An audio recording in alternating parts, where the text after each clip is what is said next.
క్రీస్తునందు ప్రియమైన సహోదరి సహోదరులకు యేసుక్రీస్తు నామములో శుభములు. దేవుని యొక్క మహిమ మీ మీద ప్రకాశించునుగాక.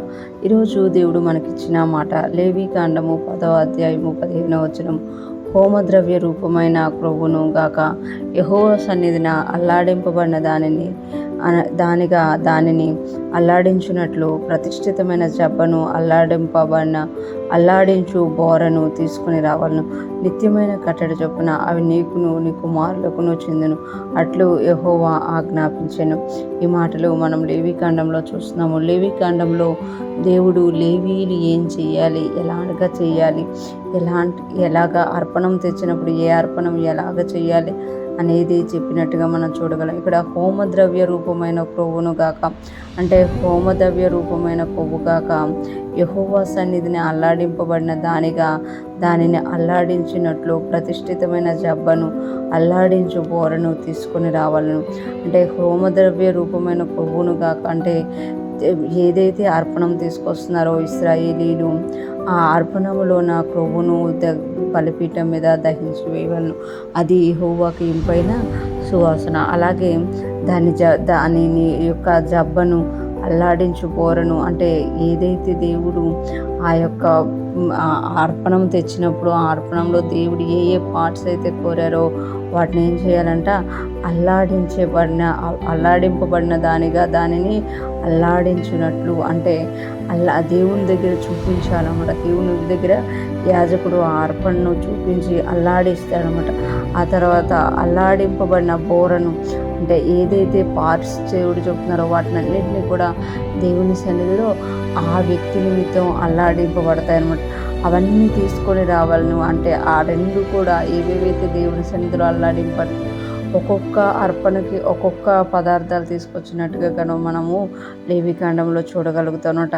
అంటే కృతజ్ఞత అర్పణం ఇలాగా, అపరాధ పరిహారార్థ బలి ఇలాగా, ఎవరైనా అనుకోకుండా తప్పు చేస్తే దాని పరిహారానికి ఇలాగా, ఎవరైనా థ్యాంక్స్ గివింగ్ ఇస్తే దానిది వేరేగా, అంటే ఒక్కొక్క దానికి ఒక్కొక్కటి చెప్పినప్పుడు అవన్నీ తీసుకొని వచ్చినప్పుడు నిత్యమైన కట్టడి చెప్పున అవి నీకును నీ కుమారులకుని చెందును అట్లు యెహోవా ఆజ్ఞాపించను. నిత్యమైన కట్టడి చొప్పున అంటే ఎవరైతే బలిపీఠం దగ్గర పనిచేస్తారో, ఏ యాజకుడైతే బలిపీఠం దగ్గర పనిచేస్తారో ఆ యాజకుడికి నిత్యమైన కట్టడి చొప్పున అవన్నీ ఇవ్వబడతాయంట.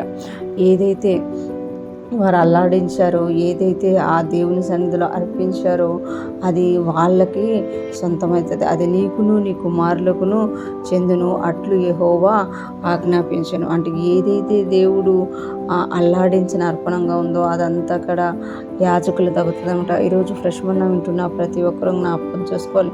పాత నిబంధనలు అయితే లేవీ గోత్రం మాత్రమే యాజకత్వం పడింది. కానీ క్రొత్త నిబంధన భక్తులుగా మనమందరము కూడా యేసుక్రీస్తుని ఎరిగిన ప్రతి ఒక్కరూ కూడా రాజులైన యాజక సమూహముగా పిలువబడుతున్నాం. మనం ఎప్పుడైతే దేవుని సన్నిధిలో ఏదైతే అర్పణం తీసుకొస్తున్నామో ఆ అర్పణము దేవుని సన్నిధిలో మనం ఇవ్వాలన్నమాట.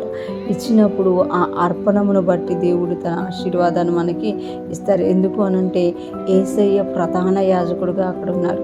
యేసయ్యతో పాటు మనల్ని కూడా ప్రధాన యాజకుడుగా చేశారు కనుక మనం అర్పించిన ప్రతి దానిలో కూడా మనకు కూడా భాగం ఉందన్నమాట. యేసయ్యతో పాటు ఈరోజు మనం స్తుతులు అనే అర్పణం ఇస్తున్నామా, లేకపోతే ఇతరులకు దయ చూపించే అర్పణం చేస్తున్నామా, ఇతరుల విషయంలో మనము కనికరం చూపిస్తున్నామా, ఇతరుల విషయంలో మనం ఏది చేస్తున్నామో అది కూడా అర్పణంగా ఉంటుంది. ఇప్పుడు పౌలు గారు అంటారు కదా, సజీవ యాగంగా మీ శరీరమును అర్పణంగా చేసుకోండి. మనం అర్పణం ఎప్పుడైతే మనం చేస్తున్నామో ఆ అర్పణంలో ఉన్న భాగము కూడా మనకి ఇవ్వబడుతుంది అని ఇక్కడ తెలియజేయబడింది. ఈరోజు ఫ్రెష్ మన్నా వింటున్న ప్రతి ఒక్కరూ కూడా పాత నిబంధనలలాగా గొర్రెలు కానీ ఆ యొక్క పశువులు కానీ కాకుండా పౌలు గారు కొత్త నిబంధనలో చెప్పినట్టు సజీవ యాగంగా మనం దేవునికి అర్పించుకుందాము గాక. ఆయనకి ఇష్టమైన వారిగా, ఆయనకి ఇంపైన వారిగా జీవిస్తూ ఆయన నామాన్ని మహిమపరచుదుము గాక. ఆమేన్.